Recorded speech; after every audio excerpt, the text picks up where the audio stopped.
Hello and howdy, everyone. Here to talk about the new horror film from James Wan, The Conjuring. And I enjoyed it thoroughly. I think I will give my theatrical experience an 8. I think that if I were to watch this film at home by myself, maybe I'd be more willing to give it a 7, but I had a great time in the theater. It was a good crowd, so I think I walked away with an 8, feeling that it was an 8. Definitely scary, definitely smart, definitely well made. Probably the best horror film of the year, and I would have to think, sit down and think about what was the horror film before this that can stand up.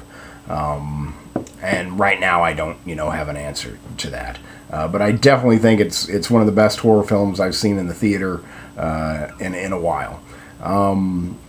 I just thought it was super smart, super well paced. I thought it honored the history of the genre, the scary movie genre. I thought it was well acted, well shot, well directed. And creepy, scary. It makes you laugh. Because you're so tense.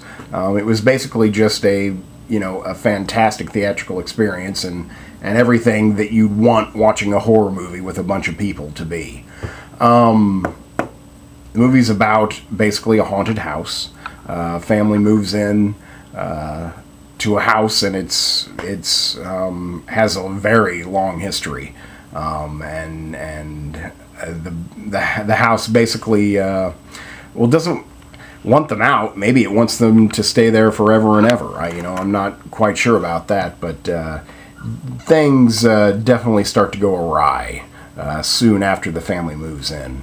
The family, who do we have? It was Ron Livingston and Lily Taylor. Both really good actors. I felt that if there was a underused actor in the film, that it was Ron Livingston.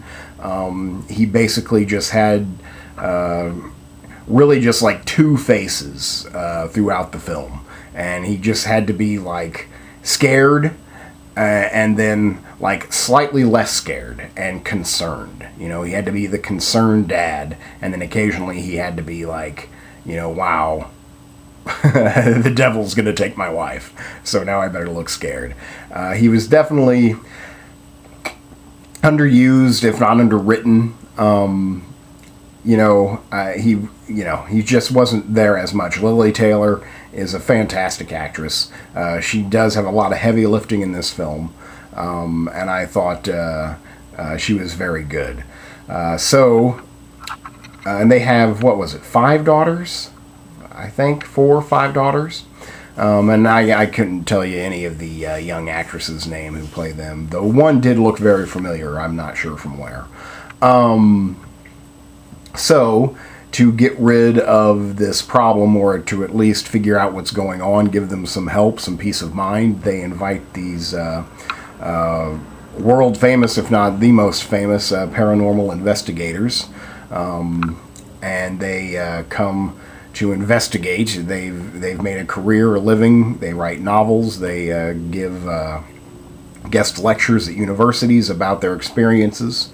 They are played by Patrick Wilson and Vera Farmiga. They're both good. I think they're kind of the main characters of the film in a way. But they were both fine, good actors. Vera Farmiga, again, the women have the heavy lifting in this film, and I thought she was, very good. She has very soulful eyes, and she's kind of beautiful too, so that helps. She was really good. All the acting is pretty much up to snuff. So they, bring these paranormal investigators into their home. And basically, the shit hits the fan, and, it leads to a possession, and basically, them trying to save the family and the home. it was scary. I think what I enjoyed most about it, and I've thought about this a little bit, that the film itself kind of shows the history of the genre. You know, in a way, I'm kind of making a very broad statement, but, and again, I've only seen the film one time, but as I was thinking about it in the hours after, I kind of, noticed this. One, the film started with applause. I can't remember the last time I was at a theater and there was applause, like rousing applause, at the beginning of the film. Basically, when the title card came up, The Conjuring, there was applause. People were ready, to be scared. We like being scared, as long as we know it's fake. So people were definitely pumped, and that little scene right before the title card really hooked everyone. And again, there was like applause, and I was like, "Wow, this is exciting. This is going to be good." It was just expertly paced.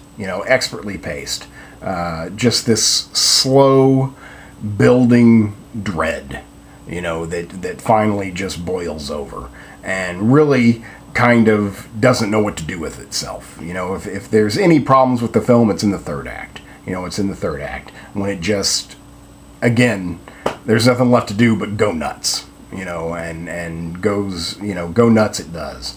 But anyway, I thought that it really honored the genre of the scary movie.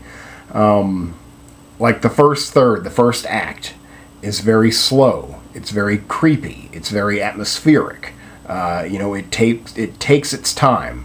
To me, it just reminded me of the films of John Carpenter and Halloween, in particular, about this just slow creepiness that just overcomes you and just sneaks its way into every frame of the film. And then,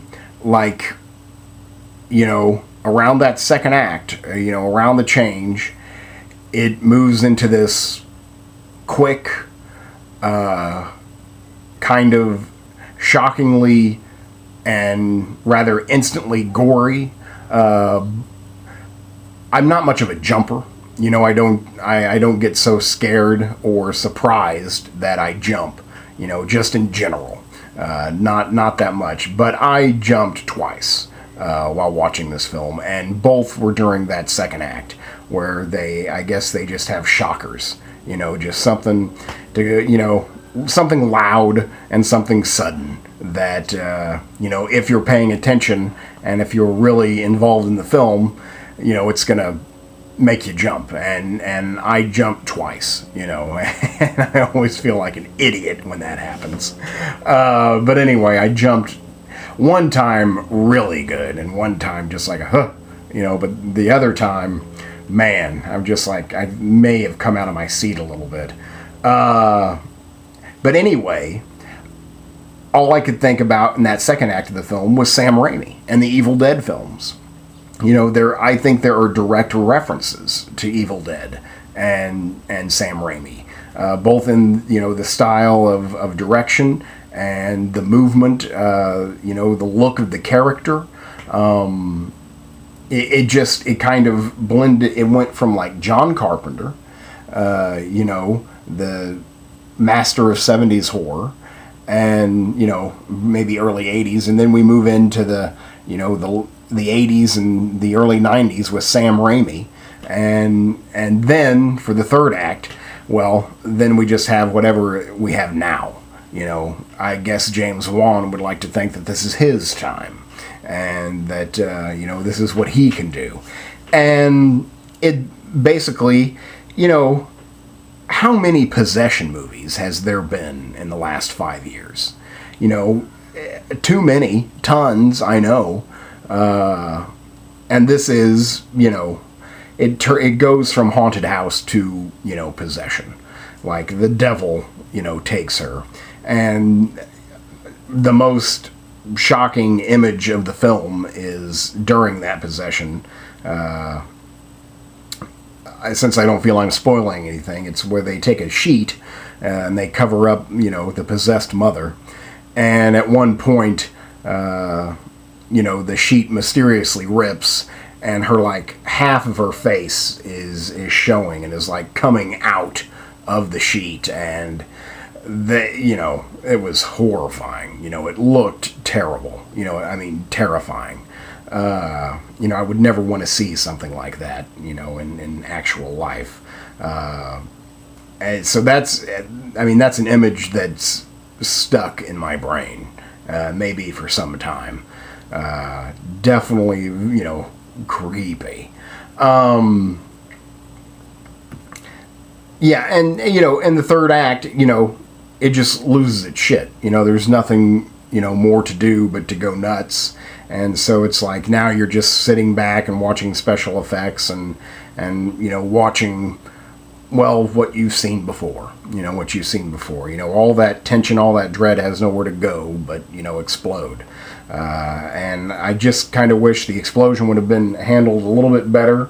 Again, I feel that it was still original, mostly for all of the possession films that have been going on. At least it led to a mission. There was a mission behind it, and then the devil gets free. A bit. So there's that too. It turns into a bit of a chase at the end. So I just, I thought it was smart. I think James Wan obviously loves film. He obviously loves scary movies. He, pretty much made his career off of making scary movies. And I think he's probably the flag bearer of the genre right now. So, you can see that intelligence. You can see that love of film, come through. And if you're a film lover, then you can see it and appreciate it as well. It looked good. I thought it was well shot. It's a period piece. It takes place in the, late 70s, maybe early 80s as well. But there's flashbacks to, I don't know, the early, 1700s, something like that. It flashes back, and even that's well handled.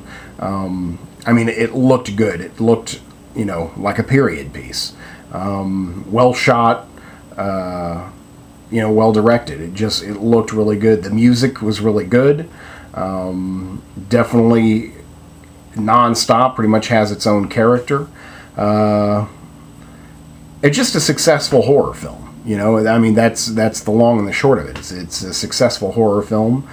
People had a great time in the theater. There was lots of screaming. There was lots of nervous laughter. It was everything you could want out of a horror movie experience. So I really, really enjoyed it. But, I think I get it. There's not much need to see it again. I don't have that drive to see it again. Now that I've seen it in the big screen, maybe some time before I see it again. But I think a horror film should definitely be seen in the theater, so I've got to tell you that. But if you want to wait for video, it's fine. It's fine. It can be done. Again, maybe watching a movie about a haunted house on a more intimate screen in your own house would be even creepier, then maybe you'd be afraid to turn off the lights or something like that. But this film definitely creeped me out. It's just a success. It's a success. So I think I've said pretty much all I've got to say. That's The Conjuring. I'll give it a solid 8. Thanks much.